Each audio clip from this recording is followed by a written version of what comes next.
Everybody. Okay, so we're going to go to slide 2 and we're going to work on doing the matrix, but this time we're going to use a matrix that has amino acid differences instead of just looking at the traits. So if you look at this matrix, it's kind of weird because a bunch of the boxes are empty. The reason they're empty is because it would be like a repeat to show that information because it's already in somewhere else on the matrix, right? So if you look at this very first top box, here in this box right here, we are comparing yeast to yeast. And so there are 0 differences because it's the same thing. There's no differences. But we compare yeast to chicken, has got 46 differences, right? So let me just really quickly explain what this whole differences thing is. So if you remember back in term 1, we learned about proteins and how they're made up of amino acids, and it's the amino acid chain. And it turns out that there's a bunch of proteins that all living things have. And cytochrome C is one of them. There's a lot of them. And oftentimes people who are trying to figure out how things are evolved, how they evolved and what the relationship is, the evolutionary relationship between organisms, they'll look at the amino acids and see how similar they are. So the more similar your amino acid is, that means the closer related you are, and the more differences there are, the farther apart.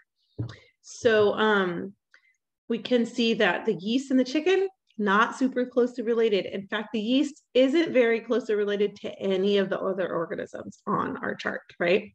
So not super closely related to the chicken, not super closely related to the penguin, and definitely not super closely related to the whale. But they are still, I think there's about 120 amino acids in the protein. And so there's still, like 50% the same. That's kind of interesting. Okay, so if we look at our second row, the chicken, we know is not closely related to the yeast, but it is pretty closely related to the penguin, right? And then it's not super far away from the whale either. So 3 differences from the penguin, 9 differences from the whale. And then the chicken, well, I mean the penguin, hello, Ms. Munson, the penguin is 10 differences from the whale, right? So now we have like all of the comparisons, and that's why all of these boxes down here are empty, because those comparisons have already been made, right? And whenever we're comparing the creature to itself, the differences are always 0. So that's why the matrix looks like this. So now what we need to do is we need to kind of take a gander at our creatures and decide which one do we think is the most ancient one. So a yeast, if we look closely at it, zoom in on that picture, you can see these are basically, this is a basic picture of a bunch of cells. So yeast is actually a single-celled organism, right? That's pretty simple. So we're going to take that as our most ancient creature. So we're going to put it up here on our little timeline way at the back. So we're assuming that's the most ancient one. It's also the least related to all the rest of them. So we're going to put it way in the back. And we're going to take the one that is the farthest away, has the most differences from it, and we're going to put it way at the other end and say, okay, that one branched off of the evolutionary tree most recently. And of course, we want them all to be lined up at the top together, because this top line is the now, right? As we go back in time down the line, we're going more and more back in time. But up here, if you're up here at the top, that means that you live now, and all of these things live now. So they should all be at the top. So we have our yeast branching off farther back on the timeline, and our whale is the most recent one according to our amino acid data, right? Because it has the most differences from the yeast. And then we have our chicken coming up next, right? And our penguin is close behind. And then we're going to start looking at the differences between the creatures that are up here, right? So the penguin and the whale have about 10 different. So we want the penguin to be closer to the whale than it is to the yeast. The chicken and the whale only have 9 difference. So we want the chicken to be closer to the whale than it is to the yeast. So we probably have to move these guys over way closer to where the whale is, right? And then the chicken and the penguin only have like 3 between each other. So they're going to be real close to each other. So basically these 3 are going to be kind of gathered up on the end. and this one is going to be far away from all of them, if that makes sense.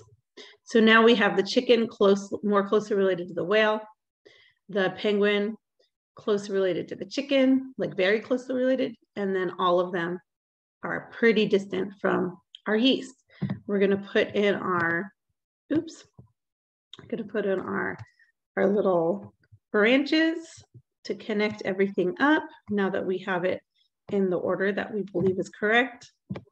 And we figured out that order using the number differences, right?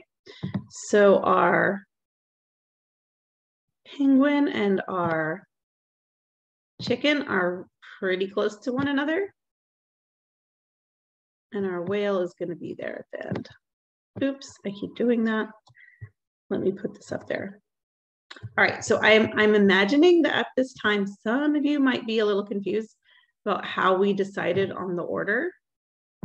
But basically what we have going on here is choosing which one is the most ancient and then putting the distance between, this is being picky, putting the distance, it's my mouse, putting the distance between the one that we think is most ancient and the rest of them, and then also kind of looking at the distances between each other, right?